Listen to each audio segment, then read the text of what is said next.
let's start talking about a little bit of Yeah. football. Let's start with the group that leads the Falcons offense, the quarterback. So the top two quarterbacks, Connor Bazelak and Camden Orth, were out for the spring. What can you kind of tell us about their injuries and maybe how their recovery is going and a timeline for when they might be back? Yeah, so Coach Loeffler has said that they will both be ready for fall camp.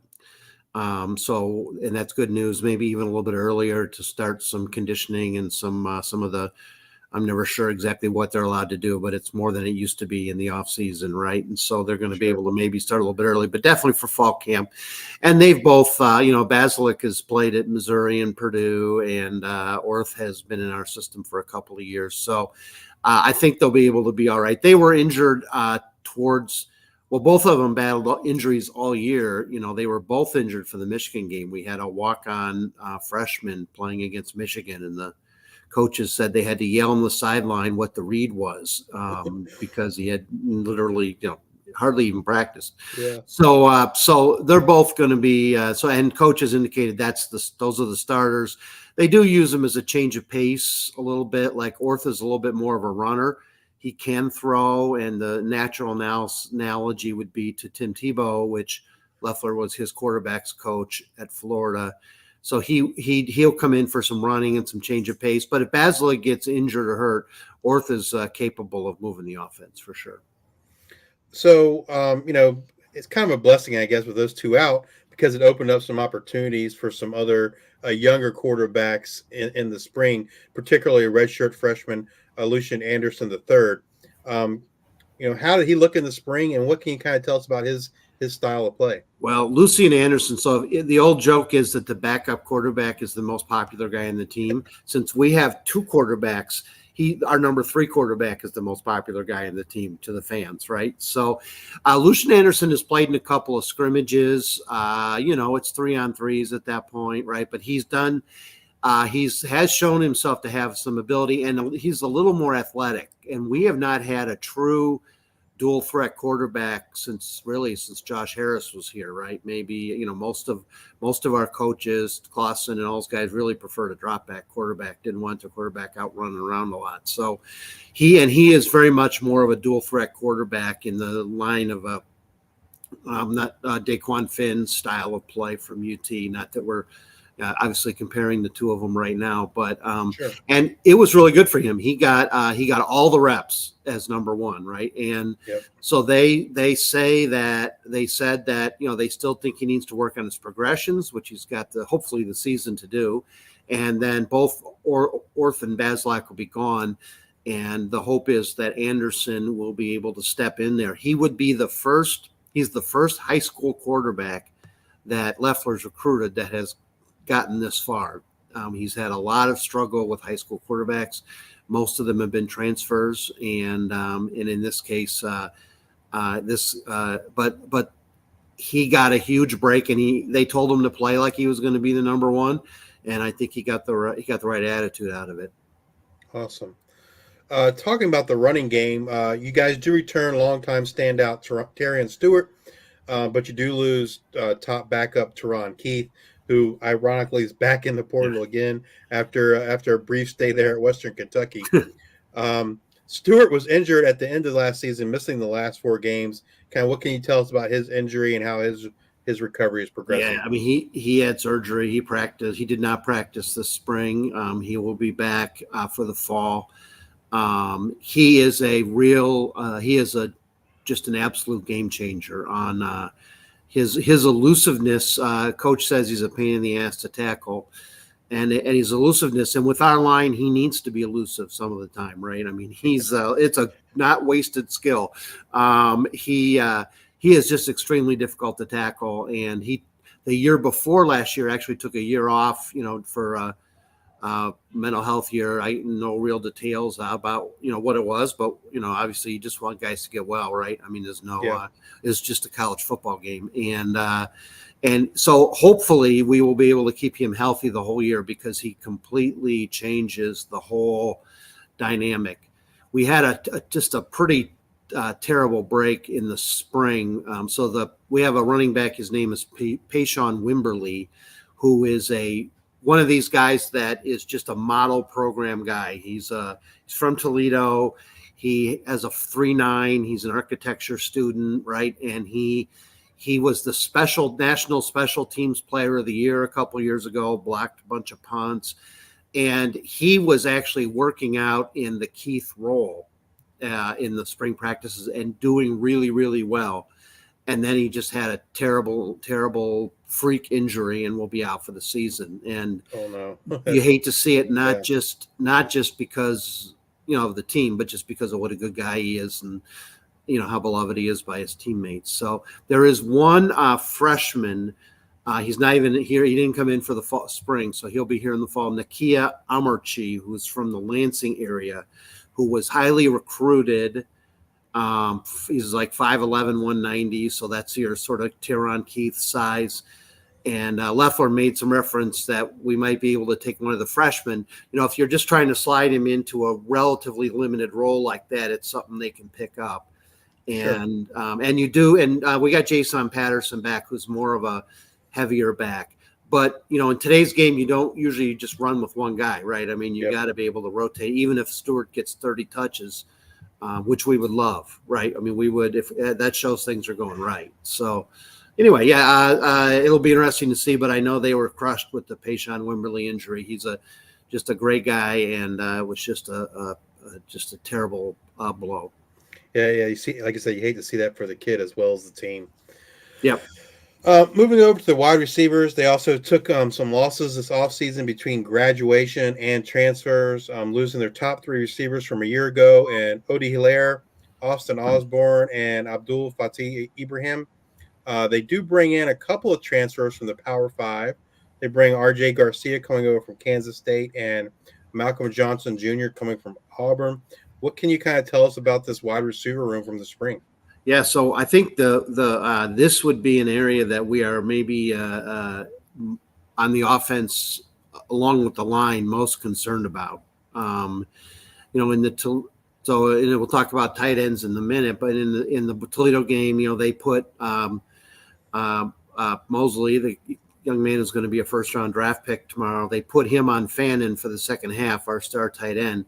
And we didn't have a lot else to work with in terms of getting guys open. And we don't mind running the ball a lot, but you do have to be able to get the ball out there. And wide receiver is a depth position, right? So there are a lot of formations where you got to have 4 guys out there, right? So we are a little bit concerned about, I think we're happy with the 2 guys, and they seem to be making a good adjustment. And, if everything's clicking well and the line is blocking and the running game is going, hopefully they'll be able to create some space just through all that. Another name to keep an eye on is a kind of a hybrid guy, wide receiver tight end named Finn Hogan, who had that unbelievable one-handed catch in the Georgia Tech game that is on all the highlight reels. He has a lot of, he was injured shortly after that and really didn't play again. So he's somebody they'll definitely be counting on, but we fear we lack the burner, the guy who goes right down the sideline and stretches the defense. And we're going to have to see whether somebody can build in that role, but that's the concern we have.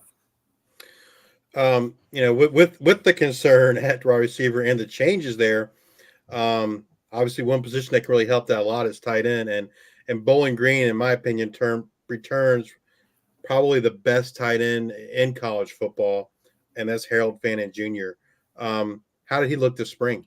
We are so lucky that he did not go to another school, right? Because he could have, right? I mean, and I don't, we certainly don't blame people who take their opportunities, Cassius Howell or whomever, but he's decided to stay at least one more year, right? And he is a very, very difficult guy to handle from that position, because if you put a linebacker on him for strength, they can't guard him, can't cover him, and if you try to put a corner on him for the speed, he can't.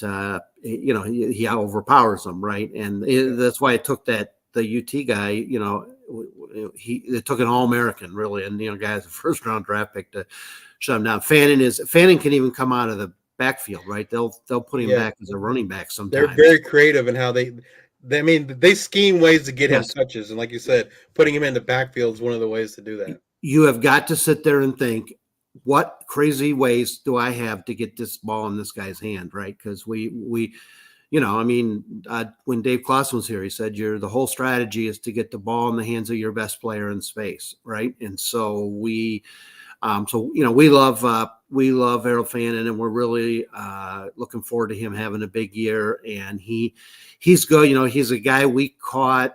He's from Youngstown, Ohio, and he was one of these guys that a lot of G5 schools will pick up, right? He was a little under recruited. Maybe there were some eligibility issues, and then he came through at the last minute, and we'd been on him, and he appreciated that, and he came over here, and he's making it work. So, and we've had Quentin Morris, who played at Bowling Green, plays for Buffalo now, and so we've had some decent tight ends, and the in its finest version, the BG offense is designed.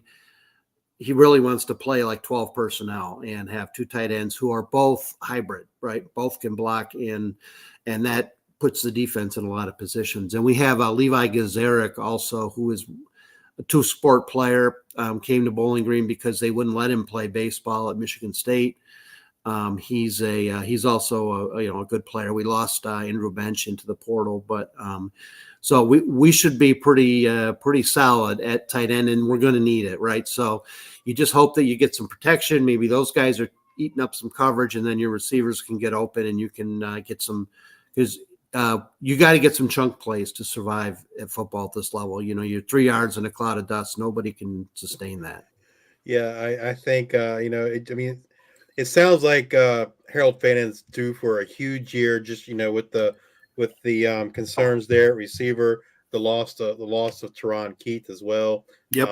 And so he should be a first team All-American in my opinion. Coming in, especially preseason. So he's an outstanding player. Love to watch him play, and we're blessed to have him, and he will not lack for opportunities this year. So pray for his health. Yes. The offensive line, moving over to those guys, they do return 4 of 5 starters from last year, and as a group only allowed 2.15 sacks per game last season. How did the spring kind of go for the offensive line? Were they able to build some more depth? Or so the depth issues, and we lost one guy, but it was a position we rotated a little bit at. So I think we've got some. I think we're all right in terms of having guys to step in. We brought in a guy from Merrimack named Nick Reimer, and he is he made a really good impression. I think he has the ability to provide some depth in there, and hopefully we did more rotation last year on the O-line than what you usually see, right? I mean, it's funny, you watch a game, the defensive linemen are coming out like a hockey game, right? Yeah, they're switching every play, and the offensive guys never change, right? So we did do a little bit of that.